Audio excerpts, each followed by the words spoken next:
por um fator histórico, porque você sabe como eles pensavam, costumes, e isso justifica até a Bíblia, cara. Os costumes sociais, políticos, econômicos inseridos na Bíblia. A Bíblia é um compêndio de livros de uma época política, social e econômica. Os mortos bíblicos, que sempre foram estigmatizados no meu canal, você sabe quem eram? Não. Porque fazem menção na Bíblia, né? Não fale com os mortos não devem ser incomodados. Significa o quê? Que já estava prevendo o espiritismo. O espiritismo surge no século XIX com Allan Kardec, não tem espiritismo na Bíblia. Os mortos eram os marginalizados, era o povo que era escravizado pelos romanos para quebrar pedra, para fazer a passagem para as vigas passarem, para os cavalos passarem. Então eles eram o quem? Os, entre aspas, vou colocar assim, mas os mendigos de hoje, ou seja, as pessoas que não eram vistas pela sociedade e que se alimentavam só de pão e água que eles davam. Era o pagamento dos caras. Eles sim, eram os mortos bíblicos. Tanto que Jesus levanta os mortos, ou seja, ele lidera um povo contra os romanos. Legião, o dito diabo bíblico. Oh, meu Deus, Jesus foi e expurgou Legião. Legião eram soldados romanos que estavam numa taberna e Jesus joga aos porcos. Eles não eram demônios.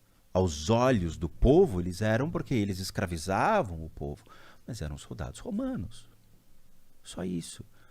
Quando você faz teologia, você aprende essas coisas. Mas quando você lê a Bíblia ao pé da letra, você teima na qual aquilo realmente é um mundo de Nárnia. E não é. Eu gostaria que fosse. Ia ser mais divertido. A vida ia ser mais legal. Mas a gente tem que ir para o lado racional e entender os contextos que envolvem. Então tu está dizendo que você diria que não existem demônios? Sim, eu não acredito em demônios. Quando você pega ao pé da letra, o Delfos ou Satã, eles são nomes que foram traduzidos. Então, eles são o nome de o acusador, o perseguidor, ou aquele que te acompanha. Aquele que te acompanha, qual que é o nome? Tu lembra? Satã, por exemplo. Satanás, que na verdade, Satanás virou o cachorro-gato da bruxa do 71, né? Satanás! Mas ele era utilizado como o cara que te acompanha, o cara que te persegue. Cara, o que te persegue hoje? O monarca? Não! Que medo. O que te persegue é o seu ego, a sua ganância, a sua usura. São os seus próprios demônios internos, entende? É você contra você mesmo. Traz 1-0 aí pra mim. 1-0, quer alguma coisa? Eu tô com a aguinha aqui, tem outro copo aqui pra mim, obrigado. Você entende? Então quando a gente fala, diabo, demônio e tudo mais, é um arquétipo ligado à própria igreja. Na Idade Média, quando surge esse contexto, é para quê? Para estabelecer uma relação seríssima com o povo para devoção. Você vem até mim, eu te ajudo a liberar desse pseudo ser chamado diabo ou demônio. E em troca do dízimo, da sua terra, dos seus bens. Tanto que o povo tornou-se muito escravo dessa igreja da Idade Média que se rebela e começa a achar que o demônio e o diabo é mais legal que a igreja. A mesma prensa que fez a Bíblia, que é a prensa de Gutenberg, também fez o teatro de maledicência, que eram os teatros medievais da época em que achavam que o pecado era legal. Então você via sempre o cara vestido de diabo para se divertir, tirar os sátiros da época. Então assim, igreja, a mulher do meu vizinho é linda, eu gostaria de pular a cerca, é pecado isso. Quanto você quer para que me liberte desse pecado? Era uma relação de troca, era um acordo. E a igreja cresce financeiramente e se espalha pela Europa por meio dos poderes adquiridos. Entende? Entendo. Adquirindo terra e adquirindo dinheiro. Ok, hoje em dia as pessoas perderam a fé baseada nessa questão porque descobriram que a vida ela é muito simples e a gente tem nossas necessidades. Essas necessidades a igreja condena em alguns aspectos. Então para que eu vou me apoiar numa igreja? Então a igreja foi perdendo força. Aí o pessoal virou islâmico, virou espírita, foram trocando. E o Vaticano foi perdendo força. Os crimes do Vaticano são absurdos. Se você for... Pedofilia, né? Muitos papas foram enterrados com o caixão fechado por causa de sífilis. Hoje nós temos os filhos da pátria, que eram os filhos dos papas da época que deixaram história. Os caras transavam com as prostitutas e os filhos foram surgindo. Os filhos da pátria são aqueles caras que ficaram à margem de... Pessoas começaram a questionar a existência do diabo, vendo que o próprio Vaticano tinha tantos pecados que não conseguia enfrentar o dito diabo que eles cultuaram. E aí as pessoas questionam. Será que o diabo existe? O diabo ele é uma alegoria. Ele é uma alegoria criada para você ter medo de algo. E Deus é uma alegoria também? Essa é complicada. Porque eu posso te dar um susto nessa resposta. Então responda. Se você estudar teologia, você vai ver que existem duas respostas para essa pergunta. Sim e não. Primeira coisa, eu não tenho direito para predeterminar o que é certo ou errado a um ser. Eu não posso te dizer o que é certo e errado. Isso é uma busca sua, da mesma maneira que foi a minha. Se você estudar teologia, você vai tomar certos sustos. Primeira coisa, eu falo isso porque a Dani é teóloga, e toda vez que eu apareço com perguntas de teologia, eu deixo ela mais brava comigo, mas ela entende a minha ignorância do assunto por não ter feito teologia. Mas eu compro livros de teologia pra gente ficar discutindo. Vocês se conheceram por causa desse lance? Do canal. Legal, cara. Do canal. Legal. Do canal. Depois eu conto a história da Dani, Tá. para que vocês entendam como foi o approach. Mas, de novo, o mundo ele se correlaciona. Existem muitos graus de afinidade entre eu e a família da Dani. Que loucura, cara. E assim, se você for fazer teologia, você vai entender dois princípios. Primeira coisa, todo ser humano precisa de uma fé. Mesmo que seja baseada em qualquer coisa, a gente precisa acreditar em algo. Por quê? A vida é muito sacana. A vida é triste. Ela não é fácil de ser lidada. A gente vê miséria, sofrimento, dor. A gente vê roubalheira no sistema público de saúde. A gente vê ganância. A gente vê muita coisa que, se você ligar a televisão, você vai sair com uma depressão profunda sobre tudo aquilo. É um estado de impunidade. Você vê miséria. E a única coisa que te mantém ainda nesse game é acreditar em alguma coisa. Ou você acredita que tudo isso aqui vai sair do pior para algo melhor, ou você acredita em um Deus. Seja ele baseado em qualquer crença, pode ser qualquer nome. Você autodetermina que aquilo é um Deus. Mas não existe a verdade? A verdade ela é dinâmica. A verdade não é algo... de novo, a verdade do Henrique V, numa época, era uma coisa. A verdade hoje, que você vai atrás, é completamente diferente. Será que é? Ou a interpretação da verdade que muda? Talvez seja o conhecimento do assunto em si. Cara, preciso mijar Porque rápido. muitas pessoas começaram a questionar.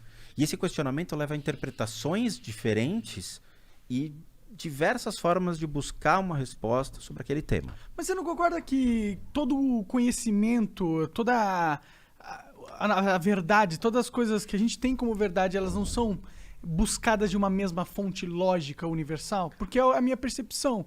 Não, tipo, porque você fica viciado. Como assim? Eu preciso saber, sobre o ponto de vista de diferentes religiões, a interpretação de Deus. Não, tudo bem, mas eu não tô dizendo a interpretação de Deus em questão da religiosidade. Tô falando na questão de, tipo... O mundo... Cara, eu meio que esqueci o que eu tava falando. Você tá te fazendo Verdade, mal. O que a gente tá falando mesmo? Pois é. Esqueci. Oi, meu nome é Rodrigo Spookhouse Caçambrades. Caralho. Não, eu entendo o seu É ponto que de você vista. foi pro outro lado, aí eu perdi o lado que eu tava indo, mano. A gente tem que ver a interpretação de Deus sobre a ótica de diversas crenças. Sobre... Ah, lembrei, desculpa. Cara, o meu ponto é, existe uma verdade universal, tipo, existe um jeito do que as coisas funcionam. Do mesmo jeito que existe a física. Perfeito. A verdade universal, será então... que todas essas religiões, elas não bebem da mesma fonte? Não, o budismo não acredita em Deus, então já não é a mesma fonte. Mas é essa interpretação do budismo. Talvez a fonte do qual o budismo esteja buscando a sabedoria dele... É por observação. Eu acredito, por exemplo, o universo ele é constituído por uma forma natural.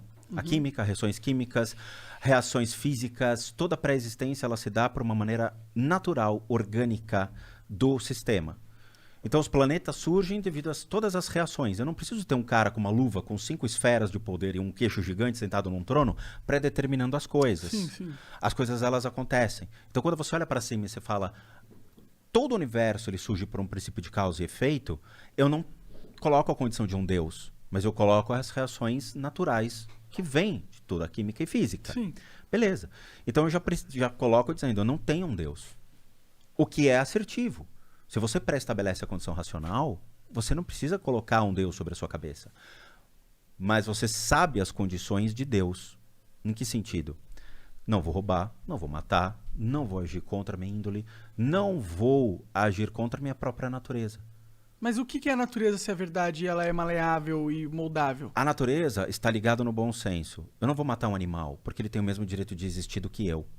Mas às vezes você vai matar um animal. Você pode matar um animal por uma questão de natureza e sobrevivência, mas não Às vezes você matar mata um uma natural. formiga só porque foda-se.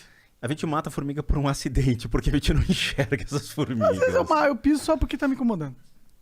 Tudo bem, mas essa é a sua Você natureza. É mal, você é cruel. Não, essa é a natureza dele, a interpretação de como ele vive a vida. Existem pessoas que realmente entendem que todos os seres têm o mesmo direito de existir e devem ser respeitados. A mesma formiga não pediu para nascer, ela nasceu. O mesmo cachorro pediu para nascer, mas ele nasce, ele existe. Eu tenho que respeitar esse ser, entende? Todos os seres nascem de uma maneira incondicional. Essas almas, entre aspas, são colocadas no mundo por uma necessidade. Se você tira a necessidade de pré-existência deles, você está sendo um Deus julgador. Você é Deus de tudo. Você pode pegar uma arma e matar uma pessoa. Você está julgando uma pessoa pelo quê? Qual é o motivo que você considera suficiente para tirar uma vida? Sim. Entende? Você é Deus, porque você predetermina a condição de existência de qualquer ser. Verdade, né? Meio bizarro. Pensa, não de qualquer ser. Eu não consigo matar o Trump. Qualquer ser, cara. Você pode. Não posso. Só que você vai morrer. Ué, não tentaram? Ele tava na Casa Branca lá, Então, conversando, tentaram. fazendo uma... E atiraram lá dentro. Pegaram o segurança, machucaram o segurança. Ah, caralho. Sofreu um atentado. Não sabia, não tinha. O Kennedy morreu, Sim, mataram. sim. O Oswald lá acertou a cabeça, dizem que foi o Oswald, né? Matou o Kennedy. Mas não foi qualquer cidadão. Né? Entende? Mas não importa, você pré-estabelece a condição de existência dos seres. Você se torna um Deus. Você pode dar vida. Você pode engravidar uma mulher e gerar um filho. Você cria. Você dá a chance de alguém existir. Fala que você é um deus ou é forte demais pra mim? Não é. Se você pode ter propriedades a quem é divino, mas... É que as pessoas prendem as palavras. A quem? A quem o quê? Ao divino. Divino. Tá. É que a gente coloca Deus... Fala simples, cara. Desculpa.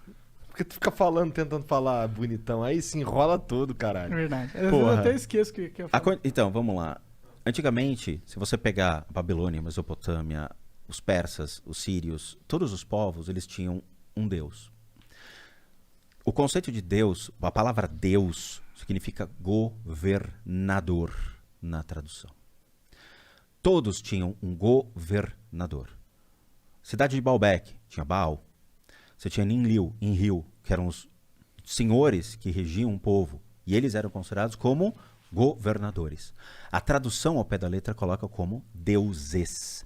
Se você pegar a Bíblia do rei James, King James de 1610, fala, foram os deuses que colocaram o homem na terra. Entendi. Ou seja, deuses, nós estamos falando de dois deuses, por exemplo, Enlil e Enlil, que eram irmãos, um homem e uma mulher, que davam a vida para as pessoas.